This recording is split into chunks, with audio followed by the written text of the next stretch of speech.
नमस्कार शेतकरी बांधवांनो. नमस्कार. आज अत्यंत आनंदाची गोष्ट अशी आहे की बहादा येथील 2 रेशीम शेती करणाऱ्या प्रयोगशील शेतकऱ्यांची निवड रेशीम शेतीच्या अभ्यास दौऱ्यासाठी लातूर जिल्ह्यातून झालेली आहे. लातूर जिल्ह्यातून ज्या शेतकऱ्यांची निवड झालेली आहे त्यापैकी 2 शेतकरी बहादा येथील आहेत. गेल्या अनेक वर्षापासून पारंपरिक शेतीसोबत शेती वेगवेगळ्या पद्धतीनं अनेक शेतकरी करतात. त्यामध्ये ऊस शेती आहे, आंब्याच्या बागात शेती आहे, पेरूच्या बागात शेती आहे, पपईच्या बागात शेती आहे, द्राक्ष शेती आहे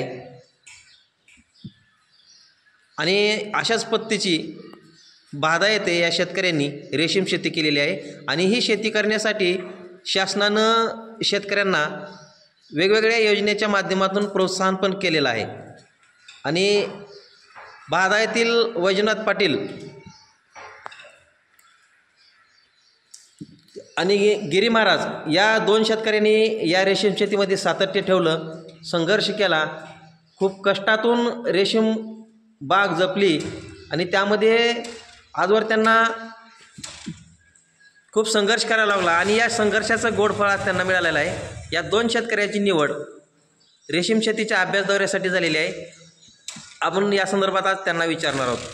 तुमची लातूर जिल्ह्यातून रेशीम शेतीच्या अभ्यास दौऱ्यासाठी निवड झालेली आहे. हा अभ्यास दौरा कुठं जाणार आहे आणि तुम्हाला नेमकं काय वाटतंय? नमस्कार, मी वैजनाथ पाटील. तर माझ्या मागीतल्या 7 वर्षापासून मी रेशीम शेती करतो आणि रेशीम शेती करण्यामागचं कारण एकच की आपण जी पारंपरिक पद्धतीने शेती करतो त्या शेतीपेक्षा काहीतरी वेगळं करावं अशी इच्छा होती, म्हणून आपण रेशीम शेतीकडे वळलो. त्यामधून आपल्याला बराच काही चांगला अनुभव भेटला, काही वाईट पण भेटले, पण बराच अनुभव चांगला भेटला आणि उत्पन्न पण चांगलं भेटलं.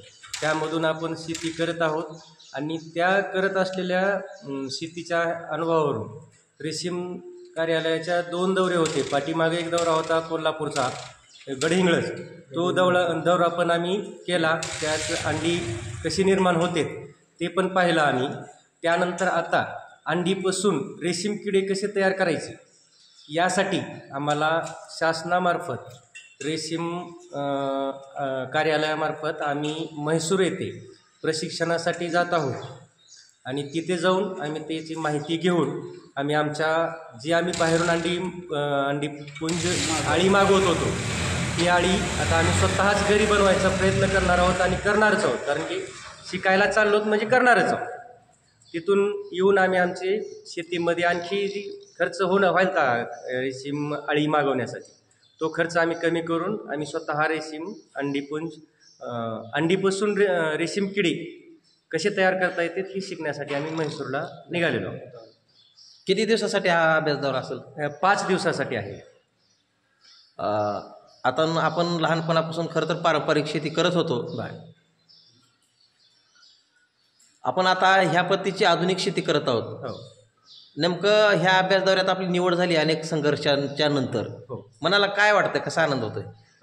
ह्या अभ्यास दौऱ्यासाठी माझी निवड झाली म्हणजे लातूर जिल्ह्यामधून आम्ही असे 20 लोक आहोत की पूर्ण जिल्ह्यातून जवळपास 20 लोक काढले ते. त्यामधून माझी अभ्यास दौऱ्यासाठी निवड झाली. याबद्दल मला फारच आनंद आहे आणि त्याबद्दल आनंद पण आहे. आणि मी उद्या मी निघणार आहे म्हैसूरसाठी. काय नाही, आमचं तेवढंच आहे त्याच्यात